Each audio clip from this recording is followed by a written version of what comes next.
जय श्री कृष्णा। राधे राधे आप सभी को और अनंत चतुर्दशी के इस व्रत की आप सभी को बहुत बहुत शुभकामनाएं। तो आज देखो मैं ठाकुर जी की प्यारी सी एक ड्रेस बना रही हूँ। तो छोटे से मेरे ठाकुर जी हैं तो उन्हीं की ड्रेस है। तो देखो मैंने 0 या 1-2 नंबर के ठाकुर जी हैं तो उनको आप ये पहना सकते हो आसानी से। तो यहाँ पे देखो मैंने पट्टी ले रखी थी लंबी। ये लंबाई में पट्टी 30 इंच थी और इसकी चौड़ाई कपड़े की 3.5 इंच इसकी चौड़ाई थी। तो मेरे पास 2 पट्टियाँ थी, कपड़ा थोड़ा कम था। ये मेरे किसी ब्लाउज से बचा हुआ फैब्रिक था तो इसी को मैंने संभाल करके रखा था। तो इसी से मैं आज आपको बना के दिखा रही हूँ कितने कम कपड़े से ड्रेस बन के तैयार हो जाएगी ठाकुर जी की। बहुत प्यारी ड्रेस बन के तैयार हुई थी। ये बनने के बाद में तो देखो यहाँ पे मैं दोनों कपड़ों को आपस में यहाँ पट्टियों को जॉइन करे ले रही हूँ यहाँ पे। तो दोनों को अच्छा डबल करके जॉइंट करें, नहीं तो इसके धागे निकल जाएंगे। या तो इसमें अस्तर आप लगा लें, लेकिन ये सही रहता है जब कपड़े को अच्छे से डबल करके आप जॉइंट करेंगे तो धागे की और कपड़े की दोनों की सेफ्टी हो जाएगी। तो इस तरीके से मैंने दोनों को यहाँ जॉइंट कर लिया है और उसके बाद में जो एक्स्ट्रा था उसको कैंची से कट करके निकाल दिया। उसके बाद में फिर इस कपड़े में देखो यहाँ पे नीचे से घेरा में नीचे से पूरे कपड़े में यहाँ पे डबल फोल्ड करके एक हम सिलाई लगा लेंगे पूरे में कपड़े में। इस तरीके से लगा लेंगे पूरे कपड़े में सिलाई आसानी से।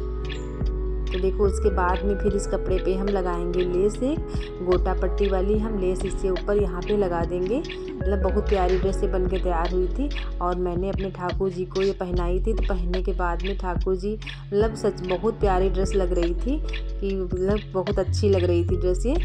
और यहाँ पे देखो मैंने साइड से दोनों पट्टियों को इधर से भी फोल्ड कर दिया था कपड़े को सेफ करके। और उसके बाद में देखो अब यहाँ पे लेस लगा लेंगे गोटा पट्टी की यहाँ पे। मतलब बहुत अच्छी ड्रेस बन के ये तैयार होगी। बचे हुए कपड़े से आप घर में अपने ठाकुर जी के लिए पोशाक आप बना सकते हैं। तो देखो यहाँ पे इसमें लेस ये लगाए दे रहे हैं।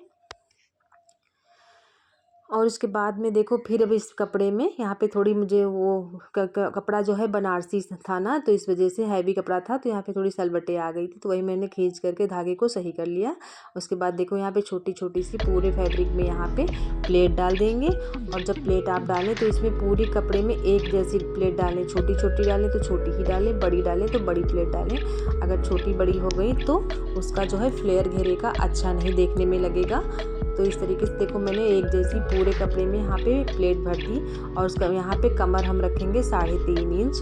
तो कमर के हिसाब से मैंने यहाँ पे प्लेट को एडजस्ट कर दिया। और देखो यहाँ पे अब धागा को कट कर लेंगे यहाँ पे। उसके बाद में फिर बताते हैं कैसे आपको ये ड्रेस बनानी है आपको। तो देखो यहाँ पे बन के घेरा अब रेडी हो रहा है। तो इस तरीके से देखो कमर यहाँ पे 3.5 इंच मैंने यहाँ पे रख ली थी इसकी इस तरीके से। और उसके बाद में फिर देखो बनाएंगे इसमें यहाँ पे लगाएंगे नेफा पट्टी। तो देखिए यहाँ पे मेरे पास इसी में का बचा हुआ कपड़ा था तो मैंने कट नहीं किया था। अब उसी हिसाब से देखो 3.5 इंच था तो मैं यहाँ पे 4.5 इंच के हिसाब से लंबी यहाँ पे देखो मैंने पहले साथ में चोली का कट कर लिया। मैंने कहा चोली पहले कट कर लो, बच जाएगा तो ठीक, नहीं तो अलग से हम नेफा की पट्टी लगा देंगे। इसकी चौड़ाई थी देखो 1.25 या 1.5 इंच के।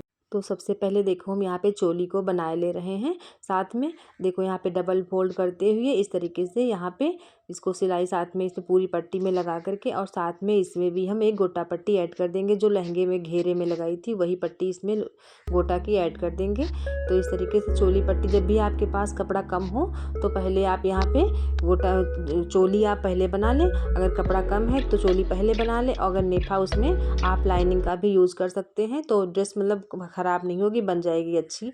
तो यहाँ पे देखो पहले मैंने यहाँ पे बना लिया था चोली को। उसके बाद में फिर हम बनाएंगे नेफा पट्टी को यहाँ पे। फिर अब धागे को कट करते हुए एक्स्ट्रा लेस जो थी उसको कट करके निकाल देंगे। तो देखो यहाँ पे 7 इंच लंबी यहाँ पे चोली की पट्टी थी और 1.25 इंच वही 1.5 इंच लंबी यहाँ चौड़ाई में थी और 7 इंच लंबाई में थी चोली। तो यहाँ पे देखो घेरे में जो एक्स्ट्रा प्लेट डालने के बाद जो निकला हुआ था कपड़ा उसको निकाल देंगे, नहीं तो नेफा लगाने में प्रॉब्लम होगी, आगे गांठ जैसी बन जाती है। तो यहाँ पे उसके बाद में देखो जो उससे बचा कपड़ा था यहाँ पे एक्स्ट्रा मेरे पास बच गया उसी में का। तो यहाँ पे मैंने कैप का भी अलग से निकाल करके रख लिया। उसके बाद में जो कपड़ा बचा उससे यहाँ पे हम नेफा की पट्टी यहाँ पे लगाए दे रहे हैं। तो ये देखो 3.5 इंच थी कमर यहाँ पे, तो मैंने 4.5 इंच यहाँ पे चौड़ाई में कपड़े को ले लिया है। और यहाँ पे डबल सिलाई करते हुए उल्टे साइड से कपड़े यहाँ पे नेफा पट्टी को रख लिया मैंने। और उसके बाद में दो सूत का मार्जिन देते हुए यहाँ पे पूरे नेफा में हम यहाँ पे सिलाई लगा ले रहे हैं। उसके बाद में सीधे साइड में आपको फोल्ड करके इसको डबल सिलाई करके इसको यहाँ पे डबल सिलाई में करके उसको फिर से अच्छे से नेफा को यहाँ पे एडजस्ट कर देंगे। साथ में हम यहाँ पे देखो इसमें रिबन को भी यूज़ कर लेंगे गोटा पट्टी का डोरी के लिए बांधने के लिए, तो साथ में इसको भी यहाँ पे लगा देंगे इस तरीके से।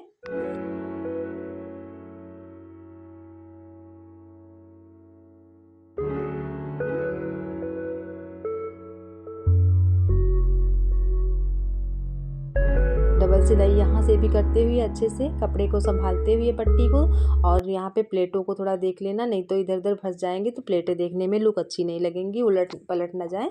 तो इस तरीके से यहाँ पे साइड में भी डबल सिलाई करके यहाँ पे कंप्लीट कर देंगे। अब यहाँ पे लहंगा बन के घेरा तैयार हो गया।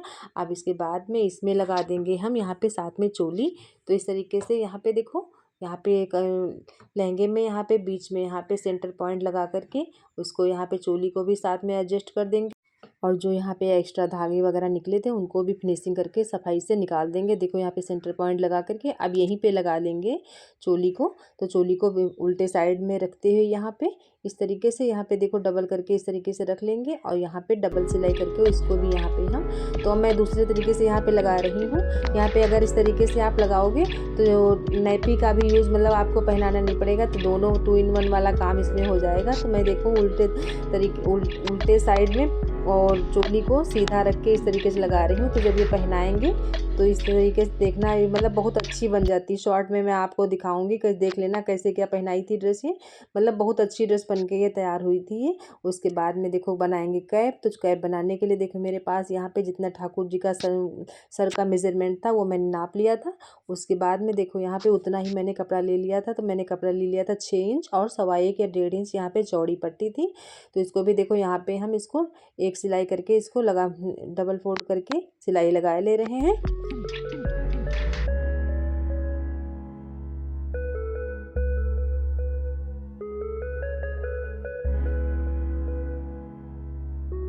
और सिलाई लगा लेंगे। यहाँ पे ये नीचे की साइड में रहेगा कैप में ये सिलाई, ये डबल फोल्ड करके सिलाई इस तरीके से लगाते हुए पतली सिलाई लगाएं, और उसके बाद में इसी के ऊपर वही गोटा पट्टी भी लगा देंगे।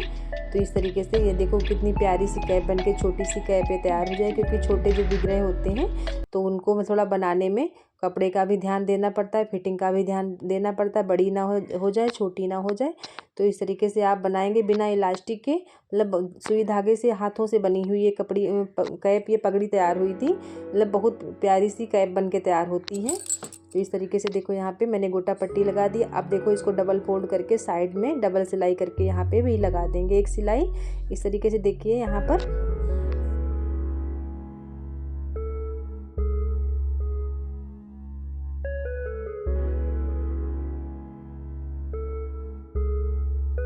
सिलाई लगाने के बाद में धागे को भी कट करके उसके बाद में देखिए आप लेंगे सुई धागा। तो सुई धागा से देखो यहाँ पे पहले ऊपर की साइड में यहाँ पे छोटे छोटे टाँके लगाते हुए पूरे कपड़े में हमको यहाँ पे पूरे में चुन्नटें भर लेनी है। उसके बाद देखो इस तरीके से चुन्नटें भरने के बाद में फिर इसमें यहाँ पे डबल तिबल राउंड करके धागे को कस के गांठ बना करके यहाँ पे मुझे गांठ लगा देनी। इस तरीके से कपड़े को संभालते हुए एक लगा देंगे गांठ। तो इस तरीके से कैप ये बन के हो जाएगी रेडी। देखिए मतलब ये होता है जब कोई भी ड्रेस खुद पहनो, उसमें जब मैचिंग की चीज़ पहनो तो देखने में ज़्यादा प्यारी लगती है। वैसे कैप तो अलग रखी भी होती है, लेकिन जब मैचिंग की होती है तो वो ड्रेस देखने में ज़्यादा ठाकुर जी की अच्छी लगती है। तो इस तरीके थोड़ा सा कपड़े बचा करके कैप भी उसी में की बना ली थी, तो ड्रेस देखने में बहुत प्यारी बन गई थी। तो इस तरीके देखो डबल गांठ लगा करके यहाँ पे धागे को कट कर देंगे। उसके बाद में देखो फिर अब नीचे से साइड में यहाँ पे धागे में फिर से सुई धागा यहाँ पे हाथों से ही छोटे छोटे धागा लेकर के और पूरे कपड़े में हल्की चुन्नटें भरनी है। जितनी आपके सर ठाकुर जी के सर का मेजरमेंट हो उतनी ही यहाँ पे धागे को आप टाइट करें। तो यहाँ पे देखो मैंने हल्का सा यहाँ पे टाइट करके उसके बाद गांठ लगा देंगे, तो ये ड्रेस बनके तैयार हो जाएगी ठाकुर जी की प्यारी सी ड्रेस ये।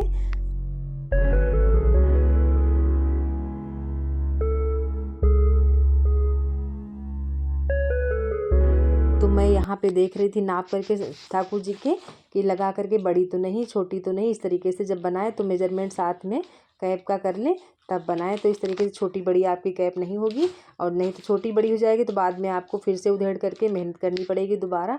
तो देखो ड्रेस ये बन के ठाकुर जी की पोशाक तैयार हो गई। और अगर आप सभी को वीडियो मेरी अच्छी लगा करें तो आप लोग वीडियो को लाइक, चैनल को सब्सक्राइब भी कर दिया कीजिए। तो देखिए ठाकुर जी की प्यारी सी ड्रेस पहनाने पे कितनी अच्छी लग रही ड्रेस ये। यकीन मानो बहुत प्यारी ड्रेस लग रही थी, अपनी आंखों से देखिए बहुत प्यारी ड्रेस बन के तैयार हुई थी। ब्लाउज के छोटे हुए बच्चे से टुकड़े से कितनी प्यारी ड्रेस बन के ठाकुर जी की तैयार हुई। तो आप सभी को राधे राधे, जय श्री कृष्णा।